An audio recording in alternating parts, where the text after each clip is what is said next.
सीमा पर मगरमच्छ सुनने में अजीब है, पर यह एक असली आइडिया है जिस पर विचार हो रहा है। तो क्या जंगली जानवरों से देश की सीमा बचाई जा सकती है? भारत में इस पर सोचा जा रहा है।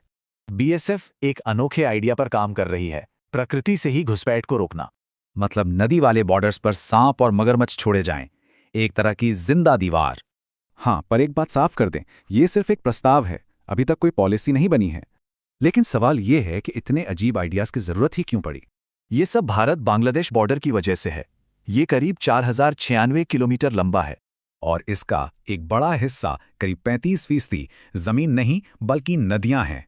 इन नदी वाले इलाकों पर बाढ़ लगाना नामुमकिन है। यही तो असली मुश्किल है। और इन्हीं रास्तों से अवैध घुसपैठ और तस्करी जैसी दिक्कतें होती हैं। पर क्या ऐसा आइडिया कहीं और भी आया है? जी हाँ, बिल्कुल आया है। 2019 में अमेरिका मेक्सिको बॉर्डर के लिए भी कुछ ऐसा ही सोचा गया था। दोनों ही मामलों में मकसद एक ही था, मुश्किल इलाकों में कोई अनोखा हल ढूंढना। पर जाहिर है, शिकारी जानवरों को इस्तेमाल करने में बहुत सारी मुश्किलें और खतरे हैं। जैसे स्थानीय लोगों को खतरा, जानवरों का बर्ताव, भारी लागत और फिर शिकारियों का डर।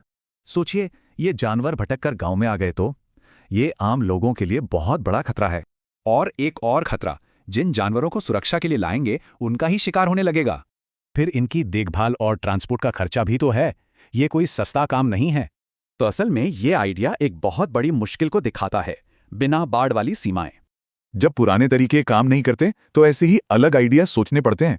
तो सवाल यही बचता है, जहां दीवारें नहीं बन सकती, वहां सीमाओं की सुरक्षा कैसे होगी?